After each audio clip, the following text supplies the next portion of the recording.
Le président Trump affirme que l'Iran ne tient qu'à un fil, et maintenant il resserre l'étau. Washington a lancé ce que Trump qualifie de campagne économique la plus écrasante jamais menée. Mais l'ambassadeur Mike Huckabee avertit que la prochaine phase pourrait ne pas être économique du tout. Le cessez-le-feu pourrait être bien plus fragile qu'il n'y paraît. Allons-y, Jerusalem Minute commence maintenant. Heureux de vous retrouver sur Jerusalem Minute, ici sur GNS TV. Alex, le président Trump annonce un jour J économique contre l'Iran. Le président affirme qu'il s'agit de l'opération économique la plus écrasante jamais menée contre un pays. Le secrétaire au Trésor, Bézant, a déclaré qu'il s'agirait de le plus grand isolement économique coordonné de l'histoire du monde. Regardons cet extrait. La pression économique signifie que nous nous adressons à tous nos alliés et cela va être le plus grand isolement économique coordonné de l'histoire du monde. Et nous allons les voir en leur disant « Vous êtes soit avec nous, soit contre nous. Nous allons faire s'effondrer ce régime. » Eh bien, je pense que le point le plus important ici, c'est que la secrétaire au Trésor, Bézant, dit que le but des sanctions est de faire s'effondrer le régime. Le président Trump, depuis de nombreux mois maintenant, est resté évasif quant à savoir si le but de toute opération militaire était de faire s'effondrer le régime. Il a toujours dit que le but des opérations militaires était de s'assurer que l'Iran ne franchisse jamais ce seuil nucléaire. En négociant avec le régime, ce que vous faisiez en réalité, c'était de renforcer le régime restant en place, ainsi que le nouveau guide suprême, le fils d'Ali Khamenei, Mojtaba Khamenei. Personne ne sait vraiment dans quel état de santé il se trouve, ni s'il est capable de prendre des décisions. Apparemment, selon les renseignements, il est en vie, mais gravement blessé. Mais lorsque vous négociez avec des personnes comme le président du Parlement iranien, Ghaliba, et le ministre des Affaires étrangères, Raghi, vous dites en gros que ces membres du régime représentent le niveau suivant, et vous espérez maintenir ce niveau du régime en place. Et ici, après des mois à essayer de négocier une ouverture du détroit d'Ormuz, après des mois à essayer d'obtenir de l'Iran qu'il s'engage à des inspections, qu'il accepte de laisser sortir la poussière nucléaire du pays, à s'engager à ne plus jamais chercher à se doter de l'arme nucléaire. Le président Trump a finalement reconnu que le problème, c'est le régime lui-même. Les sanctions économiques visent à faire s'effondrer le régime. Besson a déclaré que cela allait être, en gros, le plus grand régime de sanctions économiques de l'histoire du monde. Et il ne s'agit pas seulement de s'attaquer à l'Iran et de cibler ses comptes financiers, cela va aussi viser ceux qui, d'une manière ou d'une autre, aident l'Iran. Et quand vous dites cela, vous pointez peut-être du doigt la Chine, peut-être la Russie, peut-être le Qatar. Donc je pense que la pression est en train de changer maintenant. Trump ne veut clairement pas avoir un autre engagement militaire, mais le régime de sanctions économiques qu'il veut enfin mettre en place, enfin, vise le bon objectif, qui est de renverser et de faire s'effondrer ce régime. Alex, j'entends ce que tu dis. Cela dit, l'ambassadeur américain en Israël, Mike Huckabee, affirme que le président Trump est sérieux quant à l'utilisation de la force militaire si cela devient nécessaire. Regardons cet extrait. Le haut président va-t-il perdre patience avec les Iraniens? Il se pourrait bien. Il l'a déjà fait 2 fois auparavant. On pourrait penser qu'après cela, il commencerait à comprendre que le président Trump est sérieux lorsqu'il s'agit de prendre des mesures militaires s'il estime que c'est la seule option. Eh bien, je pense que ces deux choses vont en fait de pair.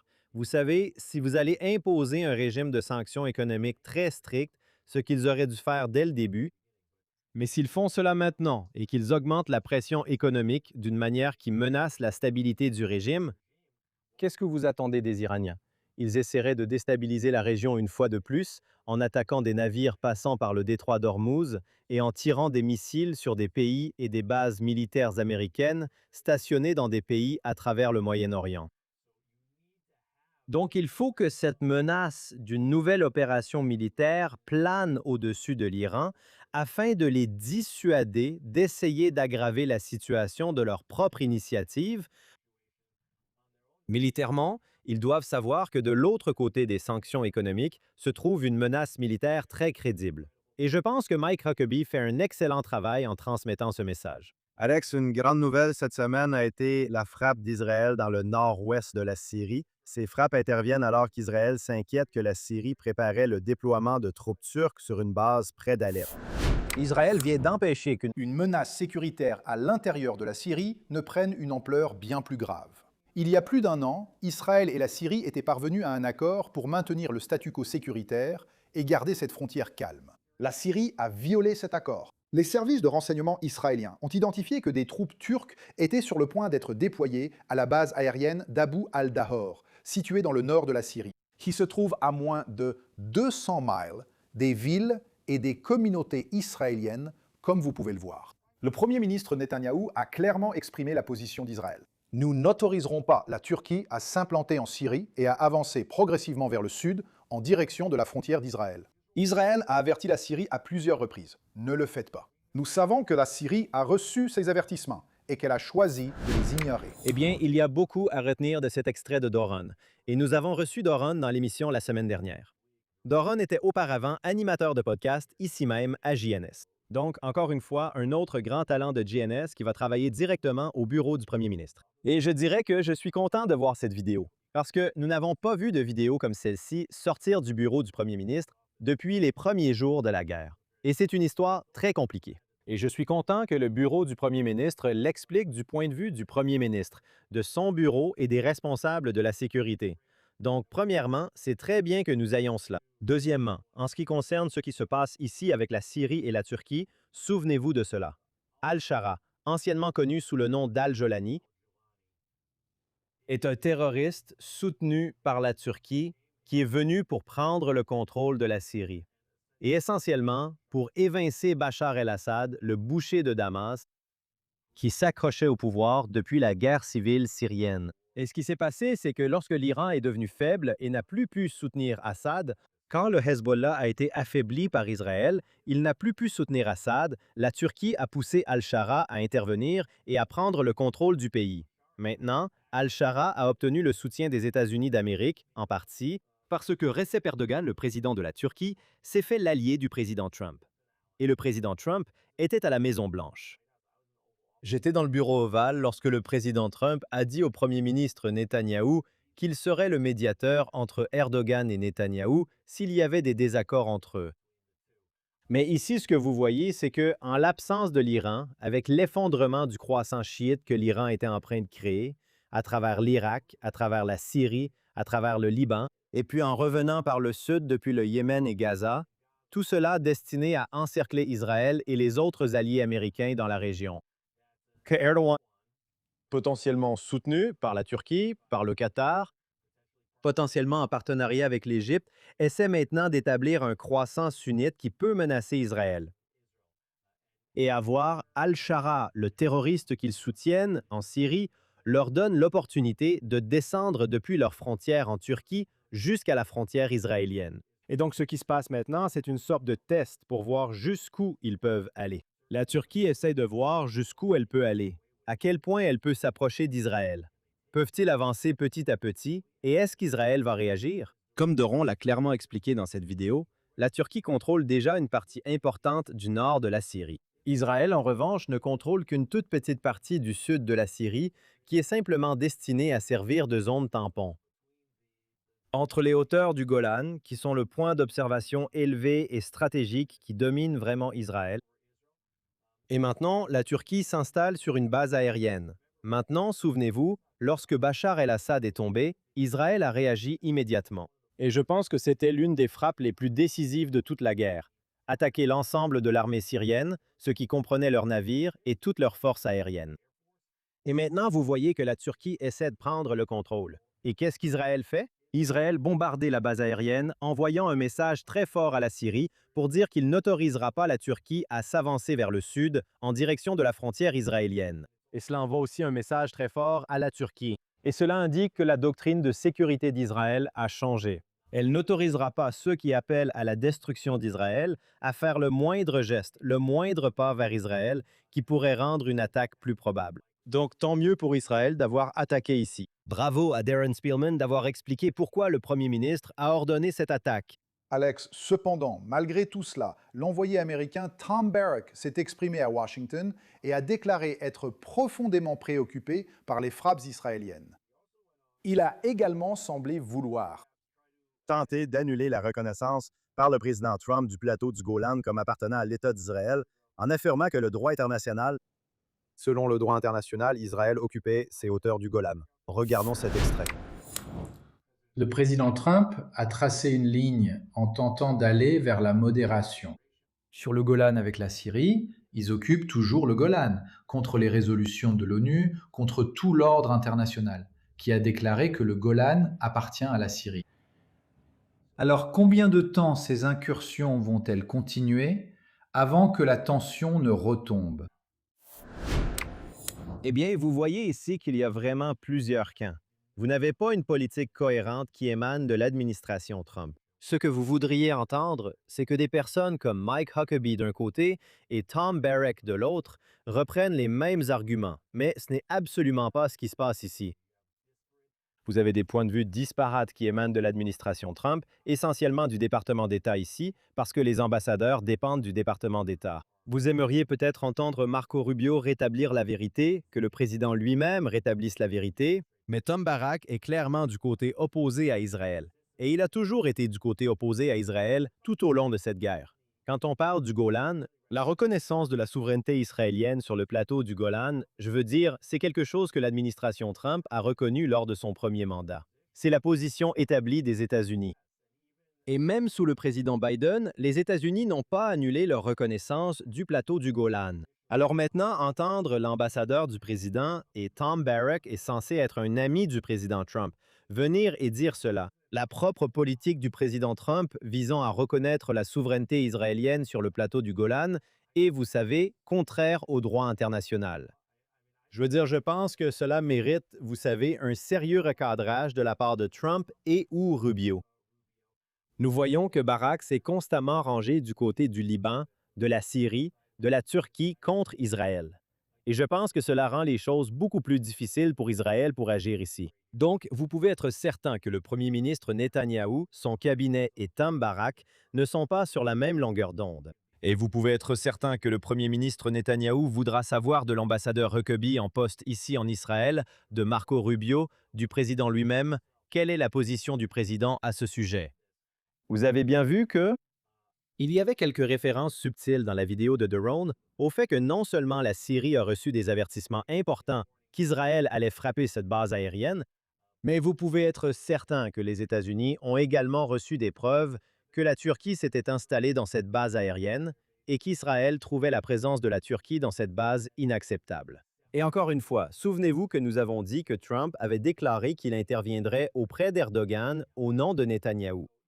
Donc, vous pouvez probablement être certain que la Turquie savait aussi à l'avance qu'Israël n'acceptait pas les mouvements turcs autour de cette base aérienne. Et donc, c'est un message très fort que Netanyahou a envoyé. Si Trump n'a pas pu convaincre Erdogan de retirer ses troupes, Israël dit « Nous ferons le travail nous-mêmes ». En fait, je voudrais juste ajouter une chose ici. Il y a eu une série de vidéos circulant sur les réseaux sociaux en provenance de Syrie, montrant cette semaine des soldats syriens parlant de leur intention de marcher sur Jérusalem. Quel est l'état des forces armées syriennes à ce stade sous Al-Shara?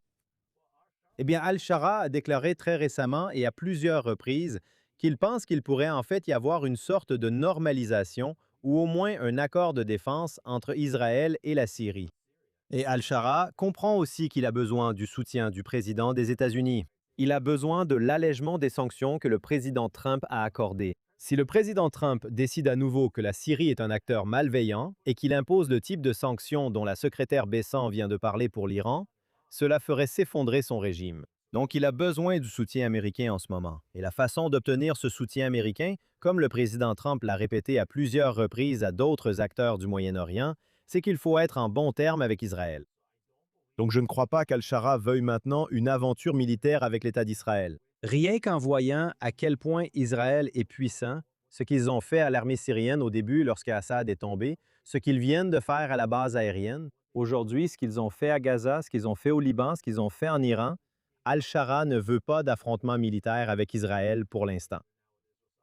Donc je pense qu'il va se tenir à carreau, mais il a quand même permis à son soutien, Erdogan, d'essayer d'avancer et de voir ce qui allait se passer. Et ils en ont payé le prix. Maintenant, j'ai vu des rapports indiquant que la Turquie et la Syrie disent toutes les deux que cette escalade est terminée, n'est-ce pas? Que la Turquie ne va pas répondre militairement ici. Je ne pense pas que la Syrie va répondre militairement ici. Ils ne veulent pas s'impliquer. Donc je pense qu'Israël a pris une mesure qui envoie un message très très fort. Et j'espère que ce sera la fin de l'engagement militaire là-bas. Mais faites attention à la Turquie.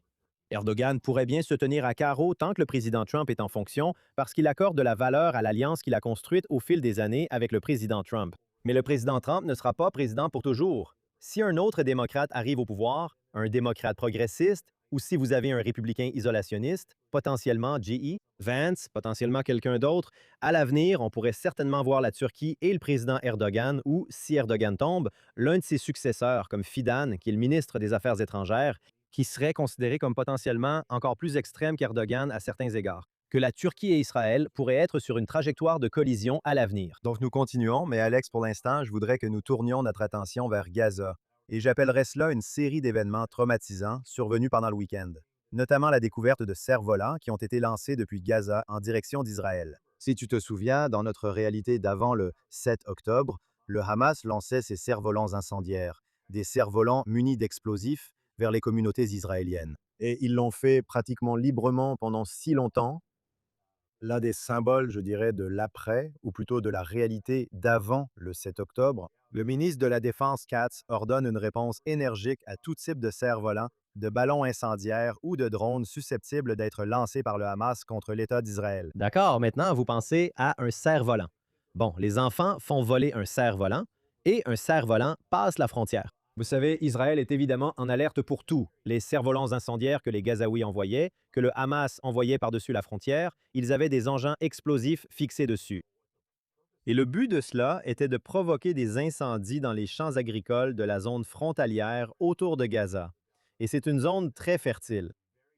Il y a beaucoup de laitue, de tomates, toutes sortes de légumes cultivés dans cette zone très fertile du côté israélien de la frontière. Et ce qu'ils arrivent à faire, c'est provoquer ces feux de broussailles, en fait. Donc, c'est un terrorisme économique et environnemental. Et il n'est pas clair si ces cerfs-volants envoyés de l'autre côté de la frontière, vous savez, portaient ce genre de dispositifs explosifs ou d'engins incendiaires. Mais vous savez, Israël doit répondre à chaque menace. Et quand vous voyez que le Hamas envoie des cerfs-volants et des ballons, ce qu'ils font, c'est tester la réaction israélienne. Et cela indique que le Hamas ne recule pas. Le Hamas n'abandonne pas. Le Hamas continue d'être un agresseur et un adversaire de l'État d'Israël. Donc je pense que Israël doit rester en alerte maximale, et c'est bien que Israel Katz dise qu'Israël répondra avec force à toute action, à tout mouvement, quel qu'il soit, même si cela semble aussi anodin qu'un ballon ou un cerf-volant, ou quelque chose qui semble plus sérieux, comme un drone, ou tout autre mouvement vers les soldats israéliens ou la frontière israélienne. Israël doit à nouveau s'imposer comme la puissance militaire ferme qui ne tolérera aucune action hostile, peu importe à quel point cela peut sembler grave. Alex, en restant sur le sujet du Hamas et de Gaza, tu avais les États-Unis. L'envoyé spécial Jared Kushner cette semaine a rencontré des hauts responsables du Hamas au Caire pour discuter du potentiel de démilitarisation du Hamas. Il a dit que si le Hamas ne se conforme pas, les États-Unis n'empêcheront pas Israël de riposter. Regardons d'abord cet extrait. Nous sommes fermement déterminés à mettre en œuvre un plan pour reconstruire Gaza, mais nous n'autoriserons pas la reconstruction de Gaza tant que la démilitarisation n'aura pas eu lieu. Personne ne veut investir plus d'argent dans un endroit en crise depuis si longtemps si c'est juste pour qu'il soit repris par des terroristes ou détruit à nouveau. Nous n'allons pas non plus restreindre le droit d'Israël à se défendre s'il y a des menaces imminentes. Nous avons donc dû clarifier ce que cela signifie. Nous pourrions voir des progrès, vous savez, dans aussi peu que 30 jours, espérons-le, en commençant à retirer certaines armes et espérons-le aussi à combler certains tunnels dans les 60 à 90 prochains jours également. Ce que vous voyez ici dans l'interview de Jared Kushner, c'est qu'il clarifie vraiment la situation et qu'il rend parfaitement clair qu'il est aligné avec la position du Premier ministre Netanyahou. Vous savez, Kushner et son équipe ont proposé ce plan en 15 points qui était une modification du plan initial en 20 points. Il s'agissait d'une démilitarisation plus souple. Le Premier ministre Netanyahou a été très ferme en affirmant qu'Israël rejette totalement cette proposition en 15 points. Parce que la démilitarisation du Hamas et la déradicalisation de Gaza font partie des premières conditions du plan de cessez-le-feu initial en 20 points qu'Israël a signé avec le retour des otages. Donc Kouchner précise ici très clairement qu'aucun argent ne sera investi dans la reconstruction de la bande de Gaza tant que le Hamas ne sera pas démilitarisé. Maintenant, je pense que c'est beaucoup d'illusion de sa part de suggérer qu'en 30 jours, on verra un certain degré de démilitarisation. Maintenant, il se pourrait qu'on voit quelque chose, n'est-ce pas? Le Hamas dira: Hé, regardez, nous avons trouvé quelques RPG et nous vous en remettons certains. Eh bien, vous savez quel pourcentage de RPG cela représente-t-il? Vous savez quel pourcentage des armes à feu? Le premier ministre Netanyahou a bien précisé qu'il ne s'agit pas seulement des armes lourdes comme les RPG. Il faut aussi que ce soit les armes légères, c'est-à-dire les mitrailleuses tout. Tout doit être remis. Elles doivent être retirées de Gaza. Et il doit y avoir des mécanismes de contrôle et des garde-fous, y compris éventuellement la mise en place d'une force internationale de stabilisation pour garantir que le Hamas ne possède aucune arme. Nous avons également entendu cette semaine des informations selon lesquelles Israël rejette la formation initiale de la Force internationale de stabilisation qui est proposée pour entrer à Gaza. Et nous devons nous poser des questions. Pourquoi?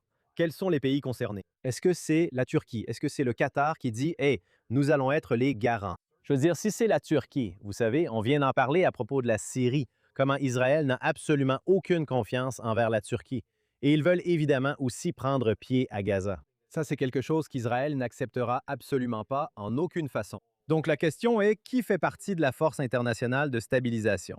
Combien de personnes y a-t-il? Quel est leur mandat? Et qui peut réellement garantir en toute sécurité que le Hamas remet ses armes, que Gaza sera démilitarisé? Donc évidemment, l'envoyé a ensuite rencontré le premier ministre Netanyahou, mais d'après ce que j'ai entendu, il y a eu beaucoup de critiques adressées aux États-Unis, à Kushner et à son équipe pour avoir en fait accepté de s'asseoir avec le Hamas dès le départ. Qu'en pensez-vous? Eh bien, c'est exact. Il y a eu ici des critiques disant que vous négociez essentiellement avec des terroristes.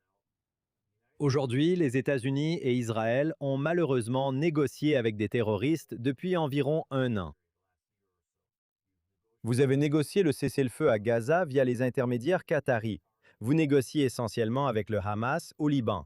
Vous négociez essentiellement avec le gouvernement libanais pour un cessez-le-feu, même si, lorsque vous parlez d'un cessez-le-feu, vous parlez en réalité d'un cessez-le-feu avec le Hezbollah. Donc il y a eu des négociations avec des terroristes et les États-Unis ont négocié avec le régime iranien. Donc la stratégie des États-Unis a été de s'asseoir avec ces gens-là. Maintenant, Kouchner a défendu ce qu'il a fait et il a dit: vous savez, il faut leur parler et leur dire quels sont les plans. Maintenant, s'il leur dit qu'il n'y aura pas un sou pour la reconstruction de Gaza tant que vous ne vous démilitarisez pas, donc maintenant, le Hamas doit se poser une question. Combien de temps pouvons-nous gérer la bande de Gaza sans qu'aucun argent n'entre ici? Et en même temps, il dit que les États-Unis ne vont pas retenir Israël s'ils interviennent. Maintenant, c'est, vous savez, un peu un jeu d'équilibre, parce que même si les États-Unis disent très clairement qu'ils ne vont pas retenir Israël, Israël est d'une certaine manière dissuadé d'intervenir à Gaza simplement à cause de toute la pression internationale qui s'exercerait sur Israël s'il décidait de retourner militairement à Gaza. Je pense qu'Israël est à l'aise avec le statu quo actuel, même si le Hamas détient des armes qui ne représentent pas nécessairement une menace directe en ce moment pour les civils israéliens de l'autre côté de la frontière. Parce qu'il y a une zone tampon aussi large, avec Israël contrôlant plus de 50% de Gaza depuis cette ligne jaune jusqu'à Israël proprement dit. Mais il n'y aura pas d'argent qui affluera dans la bande de Gaza, et Israël le dit très clairement, aucun argent n'entrera tant que le Hamas ne cède pas, tant qu'il n'y a pas une autre autorité dirigeante, tant que le Hamas ne représente plus aucune menace parce qu'ils n'ont plus d'armes là-bas. Maintenant, il y a une autre chose que le bureau du premier ministre a rendue très claire, et vous savez, j'ai parlé à des hauts responsables du bureau du premier ministre et ils m'ont dit cela. Le premier ministre a dit à Jared Kushner, sans aucune ambiguïté, qu'il n'y aura aucun mouvement du côté israélien vers la création d'un État palestinien, pas la création d'un État palestinien à Gaza, pas la création d'un État palestinien en Judée et Samarie. Donc cela signifie que si le Hamas devient soudainement un acteur responsable, remet toutes ses armes, l'argent commence à affluer pour reconstruire Gaza. Cela ne veut pas dire que Gaza va devenir un État palestinien. Si les Saoudiens en viennent à dire « Hey, nous voulons normaliser nos relations avec Israël », notre seule condition est qu'il y ait une voie vers la création d'un État palestinien. Israël dit très clairement, et le Premier ministre le dit très clairement et directement à Jared Kushner, que tant qu'il sera Premier ministre, il n'y aura pas de création d'un État palestinien. Il y est opposé. Et il a également dit que, fondamentalement, l'ensemble de l'électorat israélien est contre la création d'un État palestinien. Aucun doute là-dessus. Malheureusement, cependant, Alex, nous avons ici une information de dernière minute. Un Israélien de 24 ans a été poignardé et blessé modérément dans la vallée du Jourdain lors d'une attaque terroriste aujourd'hui. Saal est actuellement en pleine chasse à l'homme pour retrouver le ou les responsables. C'est essentiellement juste au nord, peut-être un peu à l'est de Jérusalem, dans la région d'Al-Ouja, près de Jéricho, où l'agression au couteau a eu lieu. Encore une fois, il semble qu'il y a eu une recrudescence du terrorisme et de la violence dirigée contre les Israéliens à travers la Judée et la Samarie au cours des dernières semaines. Oui, j'ai vu des images de cet incident et c'est absolument horrible de voir ce terroriste traîner, attendre que l'Israélien lui tourne le dos, puis s'approcher pour essayer de le poignarder à l'épaule. Et je pense que c'est une chance en ce moment que la victime n'ait pas été tuée. Je veux dire, il est dans un état modéré, ce qui n'est pas un bon état, disons-le. Mais oui, tu as raison, on voit de plus en plus de coups de couteau, de plus en plus d'attaques à la voiture bélier, de potentielles fusillades. Et ce que nous ne voulons pas voir, c'est un retour à des conditions semblables à l'intifada, comme nous en avons eu par le passé, comme en 2014, où il y avait des attaques à la voiture bélier et au couteau pendant l'intifada à Jérusalem et dans toute la Judée et la Samarie. Nous voyons clairement une augmentation des incidents liés au terrorisme. Et tu vois aussi, de l'autre côté, beaucoup de tensions avec les Israéliens en Judée et Samarie qui agissent un peu plus librement que ce que l'armée et le gouvernement souhaiteraient, essayant de jouer les justiciers et de prendre les choses en main. Et ce que cela fait, c'est créer un cycle de tension ici même. Et ce sera finalement à l'armée israélienne de sévir à la fois contre les nids de terroristes à l'intérieur de la Judée-Samarie et aussi d'essayer d'amener les dirigeants de la communauté juive qui n'ont vraiment pas beaucoup de contrôle sur cette petite anarchie qu'on appelle entre guillemets les jeunes des collines, pour les mettre sous contrôle afin que l'armée puisse faire son travail et faire baisser la pression. Et si vous ne voyez pas cette pression diminuer, ce que vous pourriez voir, c'est une escalade de la violence et potentiellement la nécessité d'une opération israélienne majeure dans toute la Judée et la Samarie. Alex, et bien sûr, quelle est la réponse européenne, du Royaume-Uni, de la France, l'Italie et d'autres pays concernant ce qui se passe en Judée et Samarie? Eh bien, c'est de condamner Israël pour avoir lancé des appels d'offres afin de construire dans le corridor E1, c'est le corridor stratégique entre Jérusalem et Ramallah. Beaucoup de critiques ont été émises cette semaine, notamment de la part du secrétaire britannique aux Affaires étrangères, Ed Miliband, qui a même menacé de mettre en place des sanctions supplémentaires contre les Juifs pour avoir construit en Judée et Samarie. Quelles sont les dernières nouvelles à ce sujet? D'accord, donc le Royaume-Uni menace essentiellement d'imposer des sanctions aux Juifs qui veulent construire en Judée. Je veux dire, E1 se trouve dans les collines de Judée. C'est une partie, c'est la frontière nord de la Judée. Donc le Royaume-Uni, qui avait un mandat pour créer un État juif sur toute la terre, ce qui inclut tout Israël, toute la Judée et la Samarie, et même toute la Jordanie d'ailleurs, puis a violé son propre mandat en cédant 75 de cette terre à la Jordanie. Et ensuite, même lorsque Israël a déclaré sa souveraineté, ils n'ont pas reconnu la souveraineté israélienne lors de la guerre d'indépendance en 1948. Et maintenant, ils disent que les Juifs n'ont pas le droit de construire en Judée, comme si les Juifs auraient le droit de construire ailleurs que dans un endroit qui ne s'appelle pas Judée d'ailleurs. Et vous savez, il y a quelques années, on aurait pensé que le Royaume-Uni faisait partie des 2 ou 3 principaux alliés d'Israël. Et ce que l'on constate sans cesse, c'est que la politique du Royaume-Uni montre qu'ils ne sont pas l'allié fiable qu'Israël pensait avoir autrefois. Et c'est bien de voir comment Israël a réagi à ces déclarations de Miliband. Oui, absolument. Le ministre des Affaires étrangères, Gideon Sa'ar, a déclaré que le peuple juif a le droit de vivre sur toute la terre d'Israël. Le plan E1, d'ailleurs, a été approuvé par Yitzhak Rabin, donc ce n'était pas un gouvernement de droite. Nous parlons d'il y a environ 30 ans, lorsque les autorisations ont été introduites pour la première fois concernant la construction dans la zone E1. Alex, je veux terminer l'émission de cette semaine avec une nouvelle historique ici, montrant une fois de plus qu'Israël n'abandonne personne. Vendredi dernier, une cérémonie émouvante a eu lieu, un enterrement au cimetière du Mont des Oliviers à Jérusalem. Sergent-chef de première classe Yehuda Yakutieli Katz, enterré vendredi.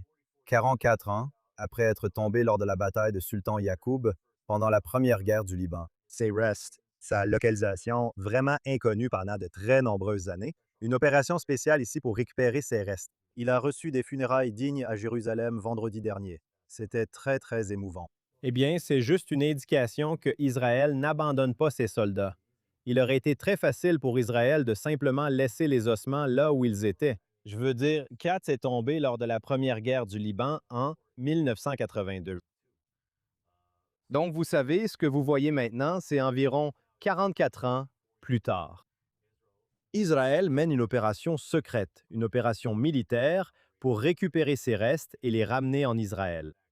C'est un message très fort pour chaque soldat israélien, pour chaque Israélien en fait, qu'Israël ne dormira jamais tant que chaque membre de l'armée, vivant ou mort, ne sera pas retrouvé. S'ils sont enlevés, s'ils tombent ailleurs, Israël fera tout ce qu'il faut pour ramener le corps. Comme ils le font avec tous les otages, 255 vivants et morts pendant la guerre depuis le 7 octobre, pour ramener chacun d'entre eux, pour permettre à la famille de faire son deuil, pour donner à la famille Katz l'honneur et le respect d'un enterrement militaire digne. Vous savez, et cela signifie même potentiellement mettre en danger la vie des soldats israéliens pour y parvenir. Mais voilà à quel point Israël attache de l'importance non seulement à un soldat vivant, mais même au reste d'un soldat mort. Donc je pense que c'était l'une des histoires qui a peut-être été oubliée parmi tous les autres développements géopolitiques au cours de la dernière semaine ou à peu près. Mais c'est une histoire très importante et une indication de l'esprit d'Israël et de ce gouvernement israélien. H, avant que nous partions, il est évident que je suis en déplacement cette semaine. Tu es en studio. La semaine prochaine, nous allons inverser les rôles. Je serai en studio, si Dieu le veut, à Jérusalem. Tu voyageras au nom du JNS. Peut-être veux-tu donner un petit aperçu de ton prochain voyage important au nom du Jerusalem News Syndicate. J'irai sur la côte ouest. Je serai en Californie. Je serai à Las Vegas. Chaque année, le JNS assiste et couvre l'événement de la Republican Jewish Coalition. Donc, nous serons là-bas. J'ai été invité à prendre la parole lors de la conférence et nous ferons beaucoup pour diffuser l'information, parler, fournir des briefings et des mises à jour sur ce qui se passe en Israël, surtout alors qu'Israël se dirige vers des élections. Vous savez, beaucoup de gens se concentrent sur les élections de mi-mandat aux États-Unis et les primaires qui ont eu lieu ces dernières semaines ont d'énormes implications pour les communautés juives à travers les États-Unis, ainsi que des implications pour Israël. Mais il y a une élection israélienne majeure qui approche et les gens veulent comprendre ce qui se passe. Quelles sont les chances que le premier ministre Netanyahou ait de former un nouveau gouvernement? À quoi ressemblerait un nouveau gouvernement? Qui pourrait devenir premier ministre si Netanyahou n'arrive pas à former une coalition après les élections? Et bien sûr, nous solliciterons ensuite le soutien pour les activités en pleine expansion du JNS. Vous avez peut-être remarqué au cours des dernières semaines, Israël a lancé, ou plutôt JNS a lancé un bandeau d'actualités de dernière minute sur notre site web jns.org. JNS se prépare, au cours des 2 prochaines semaines environ, à lancer pour la première fois un bureau en langue hébraïque, la version en langue hébraïque de jns.org, ce qui est, vous savez, une étape majeure pour JNS.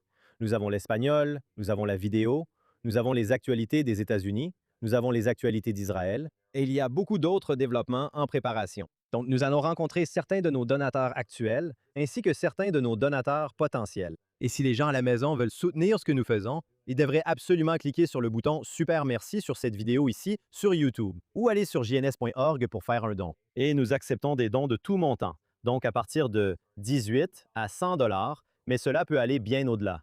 Et nous avons des donateurs qui soutiennent ce que nous faisons avec des dons à 5 ou 6 chiffres, voire plus. Donc si les gens en ont la capacité, s'ils veulent voir JNS toucher de plus en plus de personnes et prendre de l'ampleur, et devenir un média majeur capable de rivaliser avec des médias comme le New York Times, la BBC, l'AP ou Reuters, ou Al Jazeera. S'ils veulent voir le peuple juif et l'État d'Israël disposer d'une organisation médiatique de ce type, il existe certainement des moyens de faire un don significatif qui aidera cette organisation à se développer et à relever les défis de la bataille de l'information.